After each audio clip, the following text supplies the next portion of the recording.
أعوذ بالله من الشيطان الرجيم بسم الله الرحمن الرحيم الحمد لله رب العالمين بارئ الخلائق أجمعين ثم الصلاة والسلام على أشرف الأنبياء والمرسلين وعلى أهل بيته الطيبين الطاهرين المعصومين ولعنة الله على أعدائهم أجمعين من يوم عداوتهم إلى قيام يوم الدين بسم الله الرحمن الرحیم رب اشرح لي صدری ويسر لي امری واحلل عقدۃ من لسانی یفقهوا قولی۔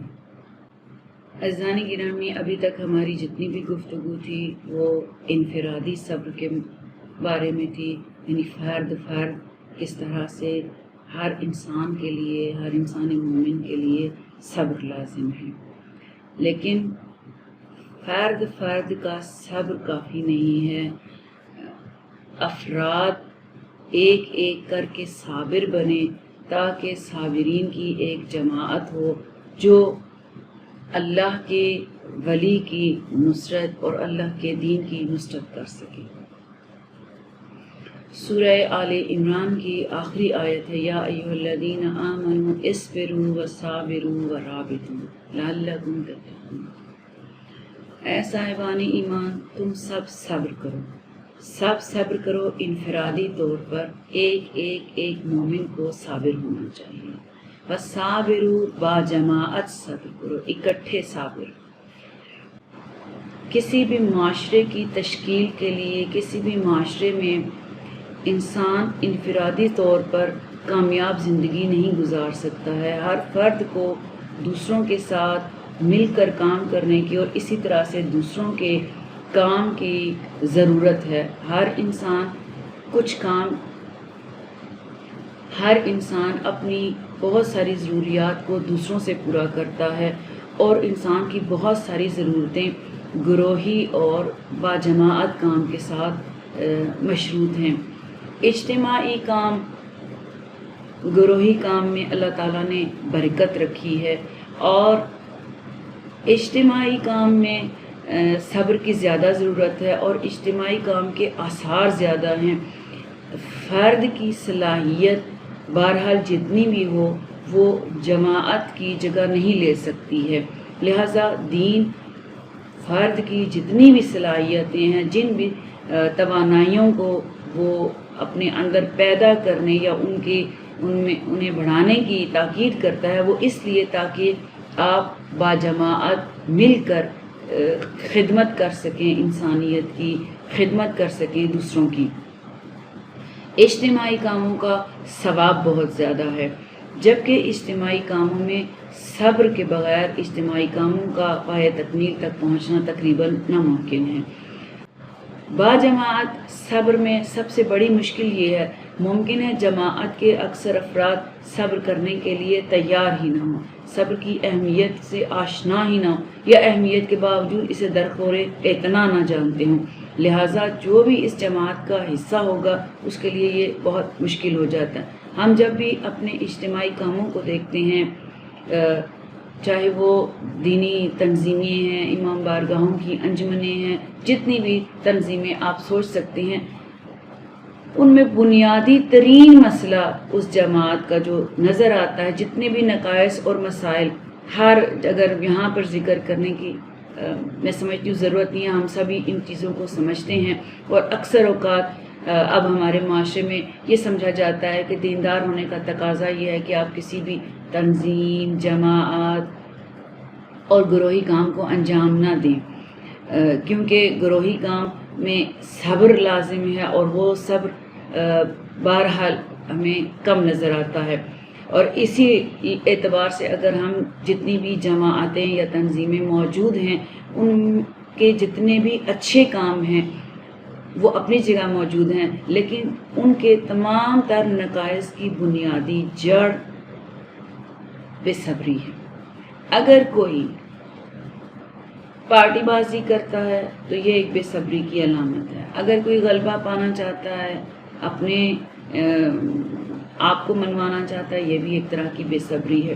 اجتماعی کام میں سب افراد کا صبر بھی ایک جیسا نہیں ہو سکتا ہے، اور سب افراد صلاحیتوں فہم و شعور کے اعتبار سے بھی ایک مقام پر نہیں ہوتے، لیکن اجتماعی کام کی برکت اتنی زیادہ ہے اور ضرورت اتنی زیادہ ہے کہ اس کے بغیر چارہ نہیں ہے، اور اس کا بہترین حل یہی ہوتا ہے کہ ضابطے اور قوانین بنائے جائیں۔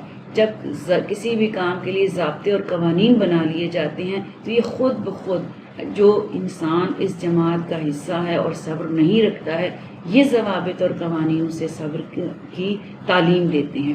لیکن افسوس کے ساتھ کہنا پڑتا ہے کہ ہم ضابطوں کو بھی اہمیت نہیں دیتے ہیں اور رابطے اس پر غالب آ جاتے ہیں، تعلقات غالب آ جاتے ہیں، جو سب کے سب بہرحال اپنی اپنی جگہ پر بے صبری کے جلوے ہیں۔ لیکن ان تمام نقائص، ان تمام خامیوں کے باوجود بہرحال اجتماعی کاموں کی اہمیت اپنی جگہ پر موجود ہے، اور اجتماعی کام بہت بڑی عبادت ہیں۔ آج این جی اوز بنتی ہیں۔ این جی اوز کا مطلب کیا ہوتا ہے؟ اجتماعی کام۔ سوشل میڈیا پہ آپ گروپس بناتے ہیں، یہ گروپس کیا ہیں؟ اجتماعی کام کا ایک جلوہ ہے۔ فیس بک پہ کوئی اپنے فالوورز بتاتا ہے کہ میں اتنے فالوورز ہیں، اس کی خواہش ہوتی ہے کہ اس کے فالوورز کی تعداد میں اضافہ ہو، یہ کیا ہے؟ یہ ایک اجتماعی کام کی مثال ہے۔ بہرحال دین نے اجتماعی اور گروہی کام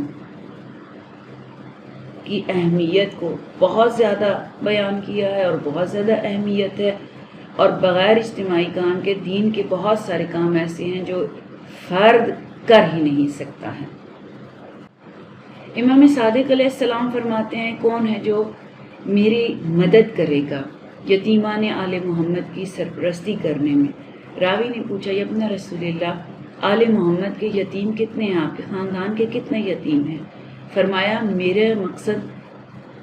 میرے کہنے کا مقصد آل محمد کے یتیم صرف اپنے بنی ہاشم یا سادات کے یتیم نہیں ہیں، میرے کلام سے مراد یہ ہے کہ جو آل محمد کے چاہنے والے ہیں اور آل محمد کے معارف سے بیگانہ ہیں، لابلد ہیں، ان کی خدمت کے لیے، ان کی خدمت۔ اب دینی تعلیم کا صرف یہی تقاضا نہیں ہے کہ ہم چند واجبات سکھا دیں، جو یہ بہت بڑی خدمت ہے، لیکن اگر میں اور آپ جو اسلامی معاشرے کی خواہش رکھتے ہیں اور امام زمان عجل اللہ تعالیٰ فرجہ الشریف کے منتظر ہیں، تو بحیثیت منتظر ہمارا پہلا فریضہ بنتا ہے کہ ہم ایک اسلامی معاشرے کی تشکیل کے لیے قدم اٹھائیں۔ جتنی بھی ایک اسلامی معاشرے کی ضروریات ہیں، ان تمام ضروریات کے لیے اقدام کریں۔ جب آپ دینی معاشرے کی ضروریات کا جائزہ لیتے ہیں تو ان ضروریات میں سب سے پہلے جو چیز آپ کے سامنے آتی ہے وہ گروہی اور اجتماعی کام۔ تعلیم اگر تعلیم کے میدان کو دیکھا جائے تو وہ انفرادی کام نہیں ہے۔ لوگوں کی مالی ضروریات کو پورا کرنا یا مالی طور پر لوگوں کو اپنے پاؤں پہ کھڑا کرنا، یہ بھی ایک فرد کا کام نہیں ہے۔ اسی طرح سے مثلاً میں اپنی اس باجماعت صبر کی اہمیت کتنی ہے کہ معصومین علیہ السلام نے اپنے کلام میں یتیم کی سرپرستی پہ بہت زور دیا ہے، اور کہا کہ یتیم کی پرورش ایسے کرو جیسے کہ یتیم کے لیے ویسے ہی محبت اور شفقت رکھو جیسے کہ اپنے اولاد کے لیے، یا یتیموں کے امور کو۔ معصومین علیہ السلام نے اپنے کلام میں یتیم کی پرورش پر بہت زور دیا ہے، یتیموں کے امور کی سرپرستی پر۔ کیا ایک یتیم خانہ بنا دینے سے یتیموں کے امور پورے ہو جاتے ہیں؟ یتیموں کی سرپرستی کا حق ادا ہو جاتا ہے؟ کیا جتنے بھی اس ملک میں یتیم خانے بنے ہیں، ہم میں سے کوئی بھی ہے جو اس بات پہ اطمینان رکھتا ہو کہ یہ یتیم خانہ اس قابل ہے کہ خدا نخواستہ اگر میں اپنے بچوں کو بے آسرا چھوڑ گیا، یتیم چھوڑ گیا، تو یہ یتیم خانہ میرے بچوں کی میری ہی طرح سے کفالت اور سرپرستی کر سکے گا؟ اگر کوئی بھی ایک ادارہ ایسا نہیں ہے تو اس کا مطلب ہے کہ ہم نے کوئی بھی اجتماعی کام اس کے احسن طریقے سے نہیں کیا ہے، اس کے بہترین صورت میں انجام نہیں دیا ہے۔ بہرحال یہ ایک مثال ہے، زندگی کے جس بھی شعبے پر نظر ڈالیں وہ فرد کا کام نہیں ہے، جماعت کا کام ہے، اور جماعت کے کام میں صبر درکار ہے۔ جب تک با جماعت صبر نہ ہو اعلیٰ اہداف، الہی اہداف حاصل نہیں ہوتے ہیں۔ امام زمان عجل اللہ تعالیٰ فرجہ الشریف اپنے جتنے بھی منصوبے ہیں، جتنے بھی آپ کے پروگرامز ہیں اسلامی حکومت کی تشکیل کے لیے، اسلامی حکومت کے امور کو چلانے کے لیے، وہ فرد سے وابستہ نہیں ہیں، وہ جماعت سے وابستہ ہیں۔ اور جب تک باج صابرین کی جماعت نہ ہو، امام معصوم بھی اپنے مقاصد اور اہداف میں کامیاب نہیں ہوتا ہے۔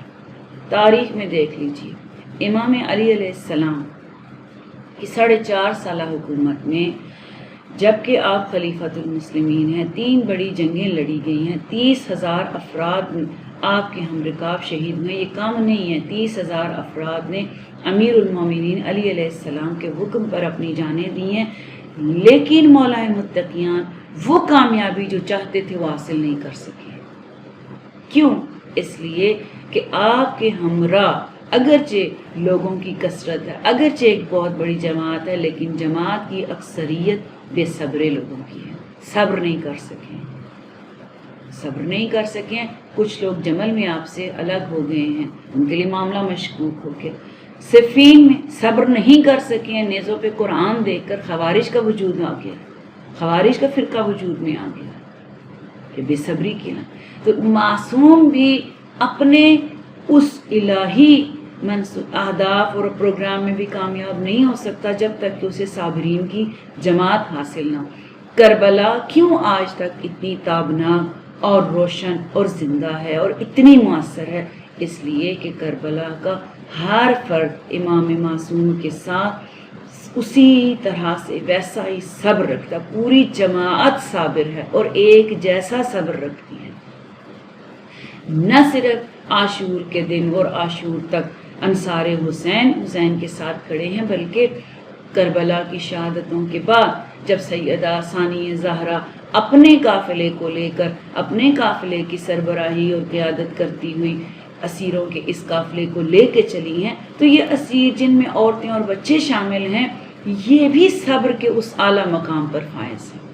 اس صبر نے باجماعت صبر نے کربلا کو لازوال کر دیا۔ لہٰذا اس سے ہم یہ نتیجہ نکلتا ہے کہ جو لوگ الہی اہداف رکھتے ہیں، ایک جیسے اہداف رکھتے ہیں، ایک جیسے مقاصد رکھتے ہیں، جب تک وہ باجماعت اکٹھے ویسا ہی صبر نہیں کریں گے، نتیجہ حاصل نہیں ہوگا، کامیابی حاصل نہیں ہوگی۔ اور یہی کربلا کا درس ہے۔ کتنا صبر ہے اس جماعت میں، کتنا صبر ہے ان اسیروں میں۔ 11 محرم کو اسیروں کا قافلہ جب بے کجاوا اونٹوں پر سوار کیا گیا تو بیویوں نے خواہش کی کہ ہمیں ایک دفعہ قتل گاہ سے گزارا جائے تاکہ ہم اپنے عزیزوں سے وداع کر لیں۔ جب قیدیوں کو قتل گاہ سے گزارا گیا تو بے اختیار خواتین نے اپنی سواریوں سے، بے اختیار اسیر اپنی سواریوں سے کس طرح اترے، کھڑی ہوئی سواریوں سے گر پڑی بیویاں۔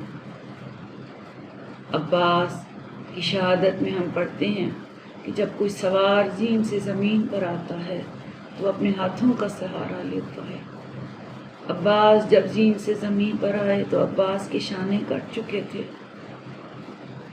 عباس منہ کے بل زمین کربلا پہ گرے۔ عباس، میں پھر کہوں گی، عباس آپ شجاع دلاور مرد میدان، یہ سن پہ نازک مخدرات عصمت و طہارت،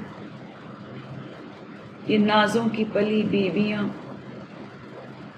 کھڑی ہوئی سواریوں سے زمین کربلا پہ گری، بندھے ہوئے ہاتھوں سے۔ اب کس طرح زینب میں سکت ہو کہ وہ اٹھ کے چل کے لاش حسین تک آئے۔ کونیوں کے بل زینب حسین کے لاشے پر آئیں، پتھروں کے ڈھیر کو ہٹایا، حسین کی کٹی ہوئی رگوں پر اپنا چہرہ رکھا اور کہا، میرا حسین تو ہے۔ ألا لعنة الله على الظالمين وسيعلم الذين ظلموا أي منقلب ينقلبون